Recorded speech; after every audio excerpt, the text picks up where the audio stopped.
બનાવવાના છે કેમ કે બધાને આવડતું તો હોય છે સેવડો બનાવતા, પરંતુ આપણે આજે બનાવવાના છે તે આપણે ખંભાતનો પ્રખ્યાત જે સેવડો છે તે બનાવવાના છે. આપણે જે પાપડનો ખંભાતનો પ્રખ્યાત સેવડો બને છે તો તે કઈ રીતના બનાવો તે હું તમને બતાવું છું. કેમ કે પાપડનો સેવડો તમે ક્યારેય નહીં બનાવ્યો હોય તો તમે ચોક્કસ બનાવજો, અને નવા હોય તો ચેનલને સબસ્ક્રાઇબ કરી દેજો, લાઈક કરી દેજો, શેર કરી દેજો અને કોમેન્ટમાં બતાવજો તમને આ વિડીયો કેવો લાગે છે. આજે આપણે છે તે પાપડનો સેવડો બનાવવાનો છે. તે કઈ રીતના બનાવો છે, ખંભાતનો પ્રખ્યાત છે પાપડનો સેવડો તે બનાવવાનો છે.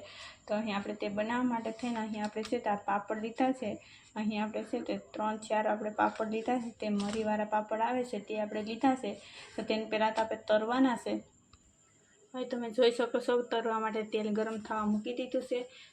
અહીં આપણે છે પાપડના છે તો આ રીતના આપણે 4 ભાગ કરી નાખશું. પાપડ છે તો આપણે બહુ મોટા છે એટલા માટે થઈને તરવામાં છે સહેલાઈથી તરાઈ શકે એટલા માટે થઈને અહીં આપણે છે તો આ રીતના પાપડને છે તે કટ કરી નાખવાના છે.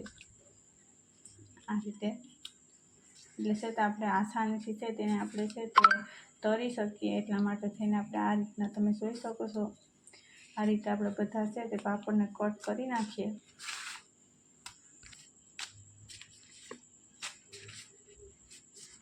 તરાતા એ વાર નથી લાગતી ને આપણો સેવડો બનતા પણ કંઈ ઝાઝી વાર નહીં લાગે, ફટાફટ બની જશે.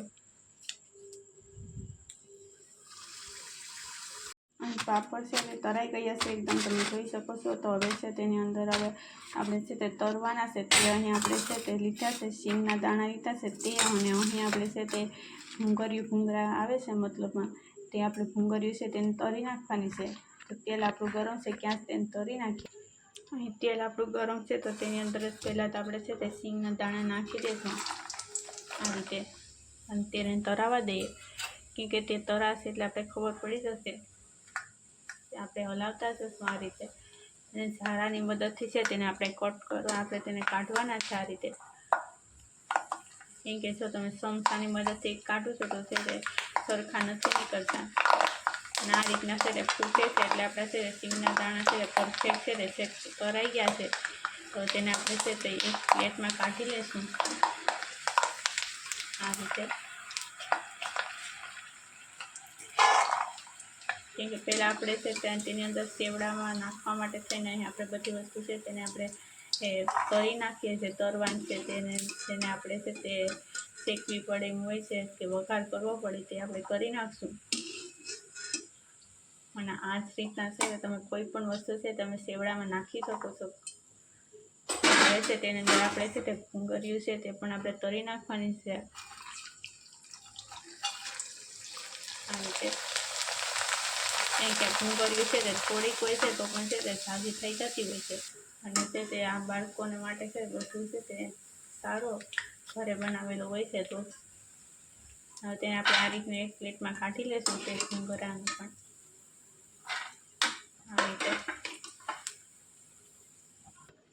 તમે જોઈ શકો છો કે આપણા ભૂંગળા છે, શીંગ છે અને છે તે પાપડ છે તે તરાઈ ગયા છે. તો હવે આપણે આગળની પ્રોસેસ કરી લઈએ.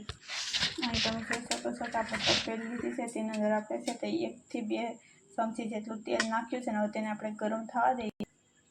અહીં આપણું તેલ છે તે ગરમ થઈ ગયું છે. તો તેની અંદર પહેલાં તો આપણે છે તે હિંગ નાખી દઈશું. કેમ કે હિંગ નાખી દઈએ એટલે આપણો સેવડો છે તે પસી શકે છે આરામથી. એટલા માટે થઈને અહીં આપણે છે તો 1/2 ચમચી જેટલી હિંગ નાખી દેવાની છે. અને હિંગ નાખ્યા બાદ હવે તેની અંદર અહીં આપણે છે તે આપણે મમરા લીધા છે તે નાખી દઈશું. જે બજારમાં મળે છે તે જ મમરા આપણે લીધા છે. અને આ રીતના આપણે છે તેને આપણે શેકી નાખશું મમરાને.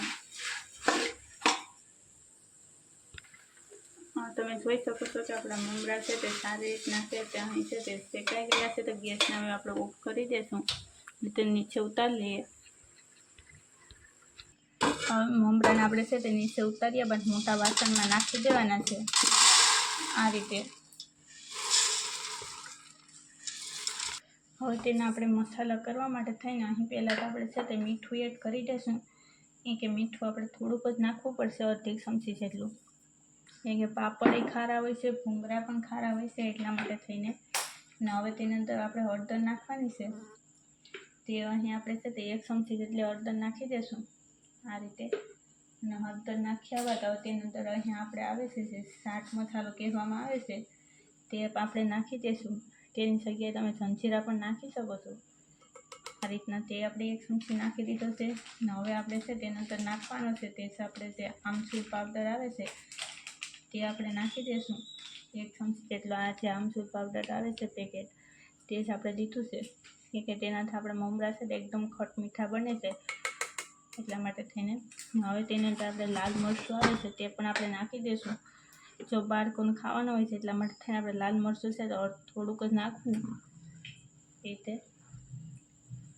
તે નાખ્યા બાદ હવે તેને આપણે સારી રીતના મિક્સ કરી લઈએ. પહેલાં તો આ રીતે ચમચાની મદદથી મિક્સ કરી લઈશું મમરા સાથે,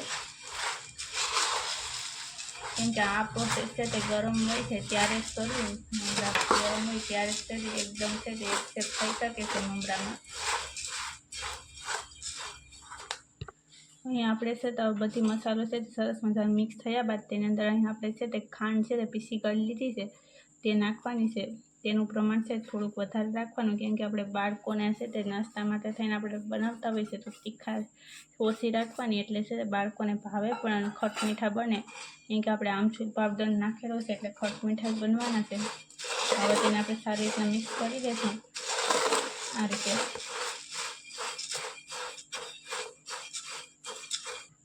આ તમે જોઈ શકો છો કે ખાંડનો ભૂકો છે તે પણ આપણે નાખી દીધો છે આ રીતે. તો હવે તેને આપણે સારી રીતના મિક્સ કરી દઈશું એટલે છે તે એકદમ છે તે પરફેક્ટ એવું છે તે આપણા મમરા છે તે થઈ જશે. આ રીતે તમે જોઈ શકો છો. અને છે તો હવે તેની અંદર આપણે છે તે નાખી દઈશું જે અહીં આપણે છે તે તળીને રાખેલા છે તે ભૂંગળા, અને અહીં છે તે આપણે સિંગને નાખી છે તે તળીને તે પણ નાખી દઈશું આ રીતે. કે આપણે ખંભાતનો આપણે છે તે સેવડો બનાવીએ છીએ તો એટલા માટે થઈને તેની અંદર જો આ વસ્તુ હોય કે ન હોય પણ આપણે નાખી દઈશું. કેમ કે આપણે પાપડનો જ આપણે બનાવવાનો છે તો આપણે પાપડને પણ આપણે છે તે આ રીતના આપણે છે તે કટ કરી અને નાખી દેવાના રીતે. કેમ કે પાપડ છે તે નાખીશું એટલે છે તે સેવડો એકદમ ટેસ્ટી એવો જ બને છે. ખાશે પણ નહીં બજારનું, અને ઘર બેઠે જ આપણે બનાવેલો જ ખાશે. એટલા માટે થઈને આ રીતના આપણે પાપડ નાખી દઈશું.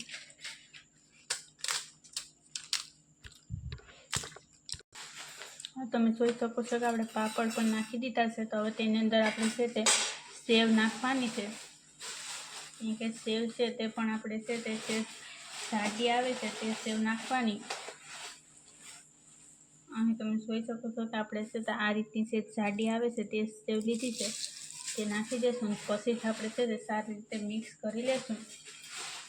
અને સેવનું પ્રમાણ પણ જો તમે વધારે રાખો છો તો આપણો સેવડો છે તે એકદમ ટેસ્ટી એવો બને છે.